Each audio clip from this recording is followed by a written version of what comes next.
Welcome to my channel SB Quotes. Famous quotes of Christian Bale related to work, business, honestly, inspiration. I tend to think you're fearless when you recognize why you should be scared of things, but do them anyway. I find something fascinating about the quiet man in the background who has no desire to be the center of attention. It's got to do with putting yourself in other people's shoes and seeing how far you can come to truly understand them.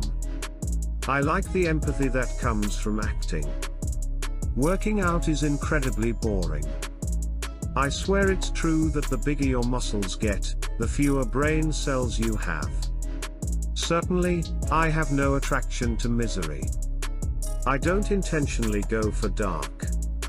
A teenager usually wants to try to get people to notice him in some way, to feel like someone gives a damn. Me, all that attention, I just wanted to fade into the background.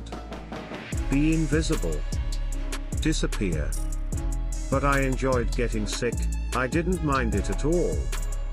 So, in that short amount of time, I did actually go from 121 right back up to 180, which is way too fast obviously.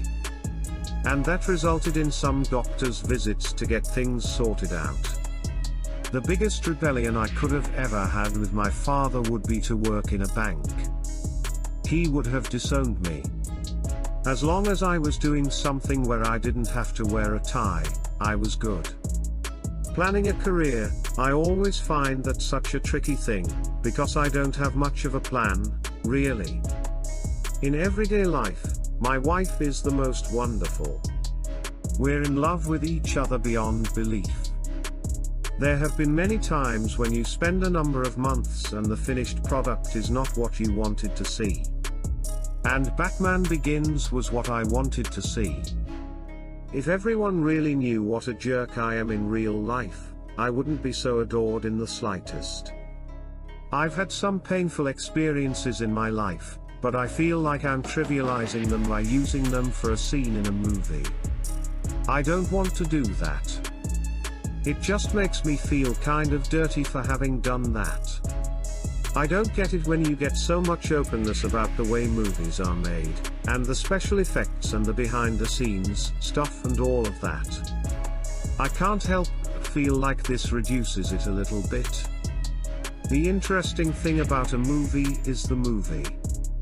An actor should never be larger than the film he's in.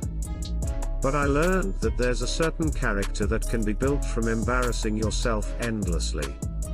If you can sit happy with embarrassment, there's not much else that can really get to yet. Obviously there are times with acting when exactly what is required is just going through the motions, and when doing nothing is the best thing. But at other times, you have to make that leap beyond the immediate environment of people putting up lights on the set. I start from scratch with each movie, I wipe the slate, and I certainly don't rely on some bag of acting tricks I've amassed over the years.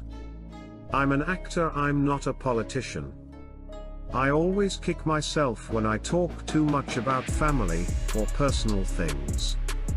I've always felt that I would rather see an actor, writer, or musician's work, rather than actually know the person. If you know too much about an artist, it somehow lessens their ability to do their work as well. I always figure, hey, look, I'm not a rock star, I'm an actor. I'm somebody who's meant to be other people, and I'm not meant to be here representing myself. I'm happier when I'm presenting myself as other characters. I think mostly it's the adventure that I will have in making the movie. That's what I look for. Well, it's embarrassing to be a star. In terms of the romantic kind of lead, I just never enjoy those movies very much. Maybe they'll come to interest me more as I get older. I doubt it, but maybe. Romantic comedies tend to be, for me, an oxymoron. I don't want to know about the lives of other actors, and I don't want people to know too much about me. If we don't know about the private lives of other actors, that leaves us as clean slates when it comes to playing characters. That's the point, they can create these other characters and I can believe them. One of the places where we lived when I was growing up had this big wood out the back. And starting when I was about 8, I used to enjoy just walking alone through the wood late. 11 p.m. midnight. Later.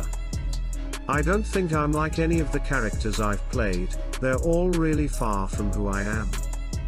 I don't personally look to my own life experiences for answers about how to play a scene. We are starting off with our own different characters and our own laws and everything, looking at Bruce Wayne and how he came to be the person that he was and how he comes to be this man that jumps around in the bat suit. The only thing that I'm obsessed with is sleeping, and actually, it is more than an obsession, it is a pleasure. I have a fear of being boring. It's the actors who are prepared to make fools of themselves who are usually the ones who come to mean something to the audience. I tend to stay in character between scenes. To be rather serious on set, but here's why, and I think people will find it surprising. I'm one of the worst corpses on a movie set, which means you can't keep a straight face. You start to get the giggles and you can't stop. I think trying too hard to be sexy is the worst thing in the world a woman can do. I have this theory that, depending on your attitude, your life doesn't have to become this ridiculous charade that it seems so many people end up living. Art is something to be proud of. Art is no compromise. I'll find myself having dinner with people and someone will mention something and I will say I was in that situation once. Then I'll say, forget it, it was a scene I was in. That can get to be quite confusing. Essentially, I'm untrained, so I just go with my imagination and try to put myself as solidly as I can into the shoes of whatever person I'm going to be playing.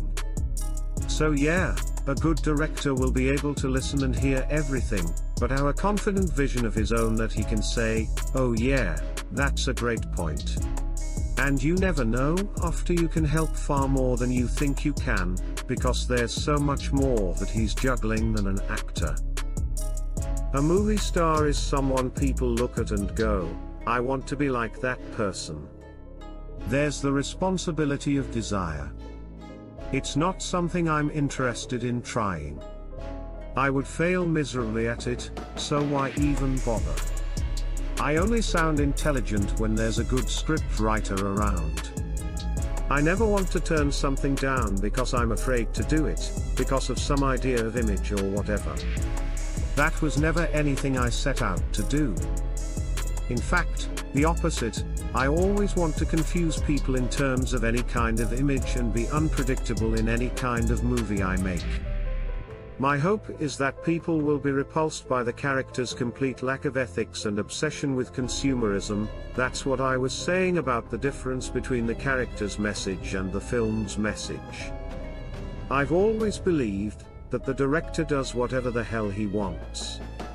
That's what you sign on for as an actor. I can't stand it when you have actors who are trying to leverage directors into doing things they don't want to do. Nuclear apocalypse. Who do you need? Actors are probably not top of the list. What can I do for you? I can pretend to be somebody who can grow you some nice crops.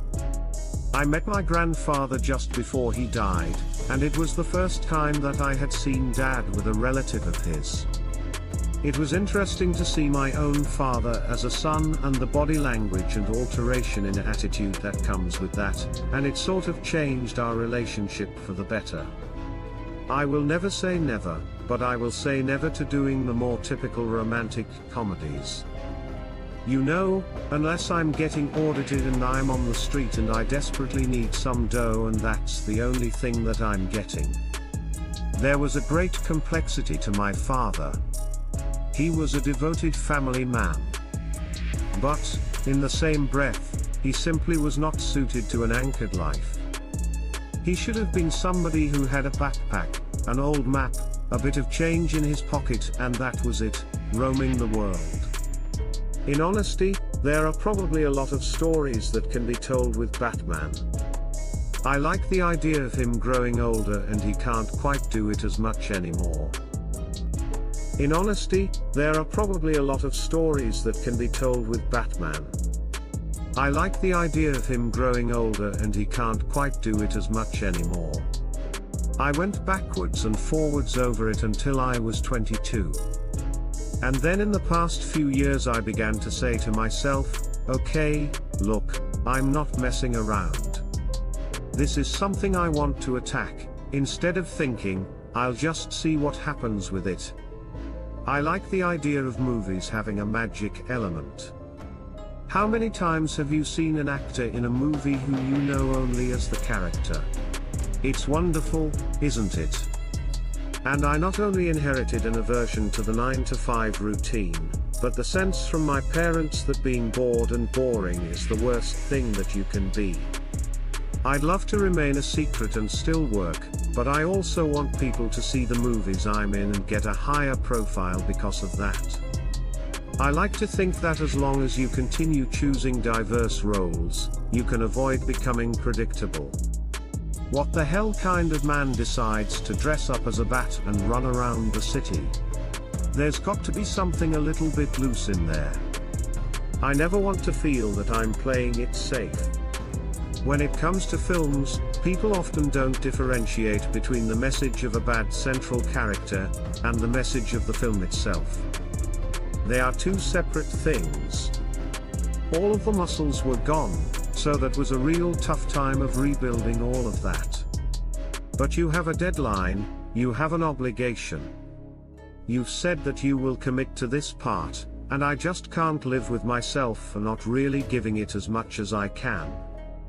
And being as I'm somebody who loves movies like The Machinist, I also love going along to big mass entertainment movies.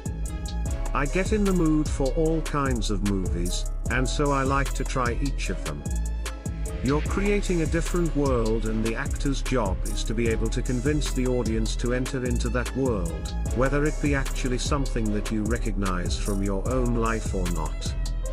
It's about pursuing it rather than waiting to see what comes along. That's partly because I found myself getting typecast, as everyone does unless they pursue roles that are very different from what they've done before. Batman took 10 months to film, and by the time I stopped working on it, it took a long time before my English accent came out again. I was actually having to try for it. I mean, first of all, let me say whichever superhero first came up with the idea of wearing a cape, he wasn't really onto anything good. The number of times I'm treading on that damn thing or I throw a punch and it ends up covering my whole head. It's really not practical. The point of having a director is that they make the final decision, it's their point of view, they set the rhythm and they make the final decisions. Look, I've got incredible pride for my family. I've absolutely fallen into that cliché of a dad who could just happily talk about my daughter endlessly. 310 to Yuma was one that I just kept on talking and thinking about after reading it. And I think the reason is because, like in most westerns, you have the very clear-cut bad guy / good guy. However, as the movie progresses, you kind of see that it's a very fine line that divides these two. All I've ever ended up with in terms of achievements is the movie, some really stupid anecdotes, a bunch of crosswords that I didn't finish and maybe some old bicycle that I found lying around on set. My dad was the biggest influence on my life because he was never boring. The only thing I would unequivocally say, is that I have never had any interest in romantic comedy, I just couldn't do it. I think I'd be terrible. A lot of actors say that theatre's the thing for them. And that's great, and I'm not one to speak with any authority about it because of not having done it properly. For me, movies are what I love. Putting on weight is easy all the way through. But after the first couple of weeks, the novelty wears off very quickly, and your body is groaning and starting to really shout at you, saying, "Why? Why? Why? Why are you doing this?" The Machinist changed me. I learned that I really enjoy, literally, not saying a damned word for days at a time, except for what was in the scene. Whole days of nothing.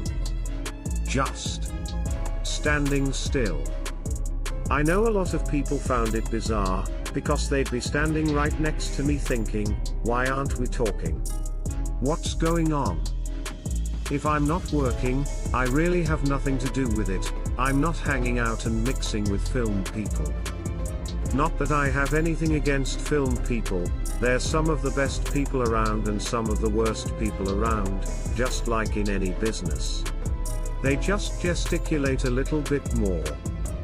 No, only disappointment in myself on those occasions I didn't manage to rise to the occasion as I felt I should have done. I can always see how to do it, and then the challenge is, can I manage that each and every day? I'm English. Our dentistry is not world famous. I started my career without fans. How serious can a movie about time-traveling robots be? You want it to be cool and fun. I do like taking stuff seriously that a lot of people look at as nonsense. I enjoy the insanity of that. And I like the commitment that is needed for that. I always leave that for other people to decide, because some of the things I consider to be disasters are some people's favorite movies. And that's what I like so much, is that you never know. Something intrigues somebody and means nothing to somebody else. I don't have acknowledged preferences of characters. There are occasions when I've pretended to be in a firefight, and then there are people who have really been in a firefight. Clearly, it's absolutely ridiculous, and even disrespectful, to suggest that I understand what that is. I put on weight like Santa Claus. I just get this belly that kind of extends out. Everyone always tells you that you're the only one that can do this or that role right, and if you say no, they go to somebody else and tell them that they're the only one that can do it right. But when they're talking to you, you're always the best actor of your generation. There are movies where actors aren't characters but movie stars, being cool beyond belief throughout the whole movie. That is what it is. And we reveal ourselves when we act, very often without noticing. But if I can manage to do a character without showing anything of myself, then that's the ultimate goal for me. No leakage. I find what I do for a living really funny. I mean, acting is kind of a hilarious thing for a grown man to call a job. I'm not an actor that tends to care. I don't ask, is this a close-up? Is this a master? Is this a wide? What are you doing? If I look up and notice the camera, I go, oh, it's a big one today, must be an IMAX. And that's kinda it for me because it doesn't affect what I'm doing. I'm not really into musicals. Thanks so much for your watching. God bless you.